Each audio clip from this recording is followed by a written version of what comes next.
Welcome back, everyone.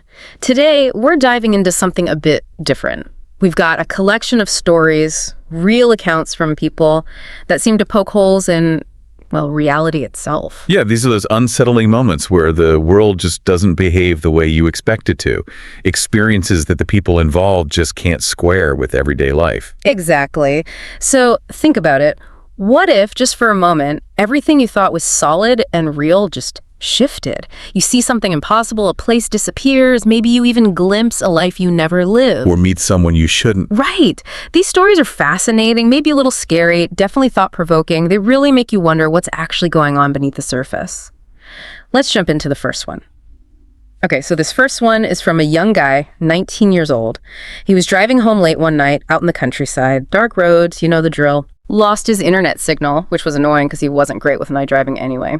So he pulls over, figures he'll just get his bearings for a minute. But the second he steps out of the car, bam, everything changes. Yep. It's May, right? But the air is suddenly freezing cold, like unnaturally cold. Weird for May. Yeah, really weird. And stranger still, the forest that was right there beside the road, it's just gone, completely vanished. Gone. What was there instead? This. 4 bizarre houses, dome-shaped roofs, skylights in the middle, and these long entrances, kind of like igloos. He's obviously freaked out. Tries calling his dad, nothing, no signal. Of course. Then hears voices. Looks down towards one of these weird houses, and there's a man with a dog. And the man's talking, but it's a language this kid has never heard. He described it as like alien, long vowels, chirping sounds. Wow. So now he's properly terrified, frozen solid, partly from the cold, partly just sheer panic. He scrambles back into his car, heart pounding, and just floors it. Drives for maybe a few minutes. And then he sees another car, but this car, it's wrong. No side mirrors, weird symbols on the windshield, lights built right into the bodywork, and the sound. Not like any engine he's ever heard. He said it was like a low, slithering hum. Both cars actually slow down. The drivers just staring at each other, like total confusion on both sides. A silent, strange encounter. Yeah. So he drives on a bit further, pulls over again, and just like that, everything snaps back. Normal landscape. He recognizes where he is, maybe 20 minutes from home. Okay, so it's over. The weirdness is over, but yeah, his car, the one he just parked, gone. Vanished from the side of the road. What? Yeah.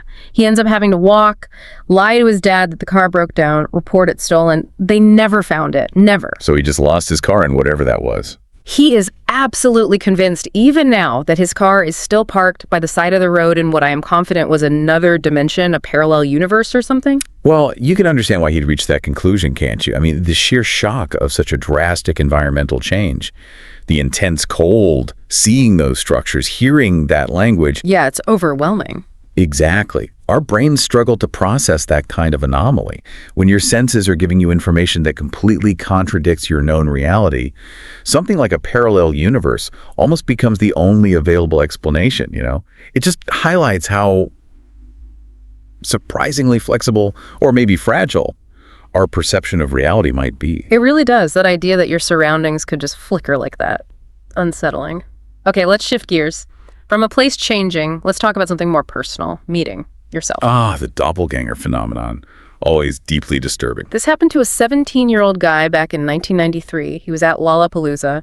He even remembers what he was wearing: black jeans, combat boots, a Ministry t-shirt. Important detail, apparently. Okay. Standard festival gear for the time. Right. So he's in the mosh pit, you know, the usual chaos. Bumps into someone by accident, turns around to say sorry, and everything just seems to slow right down. That feeling. And he realizes he's looking straight into the eyes of, well, himself. Yeah. An exact double. Same clothes, same boots, even the same faded look on the Ministry shirt, so it wasn't like a brand new identical shirt. Every detail matched. Almost. The only difference he could spot was that the other guy's hair seemed just a tiny bit longer. It was just a split second, this frozen moment of recognition. Wow. What did he do? He kind of just shook it off at the time. Figured he was just a dumb, distracted teenager, maybe saw someone who just looked incredibly similar, tried to rationalize it away. Makes sense. Yeah. It's easier than confronting the alternative. But it gets weirder. Later on, he's walking back to the car with a friend, and some random guy shouts a name at him, not even his correct name, grabs his shoulder, tries to stop him like they know each other really well. Neither he nor his friend had ever seen this guy before. Strange. Misidentification, maybe. Maybe, but then there's this. The next day, he's chatting online with a different friend. And this friend says, "Hey, I saw you yesterday. You were crowd surfing near the main stage." Okay.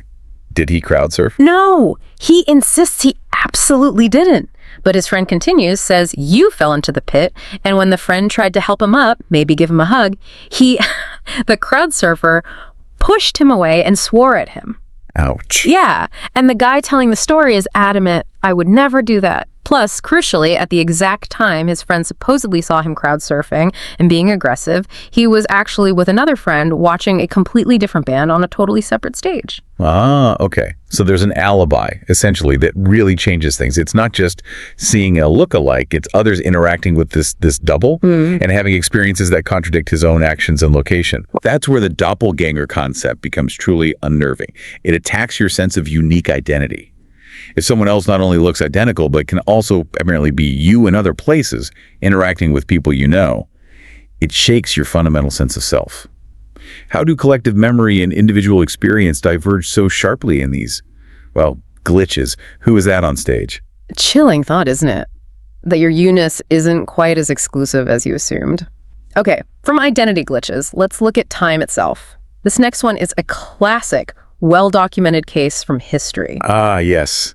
These historical accounts add another layer, don't they? Less room for dismissal is pure imagination. Definitely. This involves Air Marshal Sir Victor Goddard, British Royal Air Force, back in 1935. He's flying a biplane from Scotland down to England. Okay. On his way, he decides to fly over an old, disused airfield called Drem. He knew it well, described it as totally run down, overgrown grass, crumbling hangars, even cows grazing on the airfield. Basically abandoned. Right, paints a clear picture. He carries on, but then flies smack into this really bizarre storm. Fierce winds, weird yellowish-brown clouds. He lost control. Planes started spiraling down. He barely avoided crashing. Intense. Then, just as suddenly, the storm clears. Poof. Gone. And he finds himself flying over Drem Airfield again. But it's not the same Drem he saw moments before. Oh. It looked brand new, hangars pristine, and on the tarmac there were 4 planes. 3 were biplanes like his, but they were painted bright yellow, a color the RAF didn't use for training planes then. And the 4th plane, it was a monoplane, a single-wing aircraft. The RAF absolutely did not have those in 1935. A monoplane. And Yeah. yellow paint. That's Specific. very specific. He also saw mechanics walking around, but they were wearing blue overalls. Again, weird because RAF mechanics in 1935 wore brown ones. And strangest of all, none of them seemed to notice him circling overhead. It was like he wasn't there to them. Invisible almost. Yeah, so he flies on, gets caught in the storm again briefly, but makes it back to his base, logs the strange experience. Now here's the kicker. 4 years later, 1939, what happens? The RAF starts painting its training aircraft yellow. They introduced that type of monoplane into service, and they changed the mechanics' uniforms Let me guess. Blue overalls. to blue overalls. Every single detail he saw became reality 4 years later. It's like he flew into the future. That's remarkable. The historical corroboration is what makes this account so compelling. It elevates it beyond a personal anecdote or hallucination. Absolutely. We'd call this a potential temporal anomaly, a moment where time seems to loop or fold or allow a glimpse forward. The fact that these specific verifiable details later came true strongly challenges our basic linear understanding of time. It suggests time might be more fluid, more interconnected than we typically assume. Mind-bending stuff. If time can do that on a grand scale, what about small everyday moments? Could those glitch too? This next story from a high school kid in 2011 suggests maybe they can. The mundane settings are often the creepiest, I find. Totally. So this girl has a routine, gets home from school around 2:20 p.m., locks the back door, dumps her stuff, goes to the living room to watch TV. Her window looks out onto the street, the bus stop. Her younger sister gets home around 3 p.m., so she always watches from the window to make sure her sister gets in okay. Okay, normal afternoon routine. One particular day, she's watching TV, sees her sister's bus pull up, sees her sister get off. She even remembers exactly what her sister was wearing. North Face jacket, scarf, big teal backpack, jeans, boots, very clear memory. Got it. Watches her walk up the drive, hears the back door open, close, and then the sound of the lock turning, click. Sees her sister walk past the living room doorway, heading down the hall to her bedroom. All seems normal so far. She calls her, "Hey, how was school?" Nothing, no answer. She thinks, that's weird. Gets up, goes to the hallway. It's dark. Sister's room at the end. Dark and empty. Sister's not there. Okay, wait. Where did she go? Exactly. She calls her name again, silence, flips on the lights, checks the room, checks other rooms, nobody. So she thinks maybe the back door. She goes back to check it. And the door she distinctly heard lock moments before. Unlocked. Unlocked and slightly ajar. Now she's really confused. She closes it, locks it properly this time, heads back towards the living room to maybe grab her phone, call her sister. As she walks back into the living room, she looks out the window again and sees her sister's bus pulling up to the stop. Again. No. Yes. And she watches her sister get off the bus, walk up the driveway for a second time. That is deeply unsettling. Right. So the sister comes in this time, for real. The older sister immediately tells her what just happened, how she saw her arrive already. The younger sister just says, that's weird, because the door was locked when I got here. But here's the clincher. There's more. The sister who arrived the second time, she was wearing a completely different outfit from the first arrival. No North Face, no teal backpack. This time it was a t-shirt, scarf, leggings, boots, totally different clothes. The outfit detail. That's crucial. That rules out simple misremembering or distraction. Absolutely. This points towards something far stranger, like a momentary temporal loop, maybe. Or seeing a bleed-through from a parallel moment and alternate present. The different outfit is the key piece of data suggesting it wasn't just her mind playing tricks. It suggests a genuine hiccup in time or dimension, like reality hitting refresh and loading a slightly different version. Creepy. Incredibly creepy. Okay, so we've seen places change, identities blur, time bend. What happens if someone tries to make reality glitch? Our last story is about someone who deliberately tried to break the pattern. Oh, this is interesting. Actively trying to provoke the phenomenon. Yeah, this guy was a lawyer back in 2015. He developed this theory. If our reality is some kind of construct, maybe doing really unusual, unpredictable things could expose the seams, you know? Cause a glitch. A deliberate attempt to disrupt the system. Okay, so he goes all in, quits his high-paying lawyer job, changes his religion to something completely opposite to how he was raised, starts doing random stuff like leaving odd objects in shops, buying weird combinations of things, just trying to be unpredictable. And did anything happen at all? Yeah. Weird stuff started happening. Like he throws his phone away at a park. A few days later, his mom gets contacted by military personnel. They found his phone in a cold, wet park in the middle of nowhere, miles from where he thought he threw it, and returned it, working perfectly. Military personnel. Oh, yeah. That's odder. Gets odder, takes a totally unplanned flight to Toronto, looks down from the plane, says the city looked like 90% forest. Then, in the airport, he sees a Chinese woman just walk straight through him, like he was a ghost. Walk through him. Wow. Then he's downtown Toronto, goes to McDonald's, other places, cashiers, random people on the street, start speaking fluent Russian to customers. Not just him, everyone. Russian. Out of the blue. Yeah. Then, walking home from a store one night, he gets followed by, his words, about a dozen men in military uniforms acting like robots, just following him. This is escalating.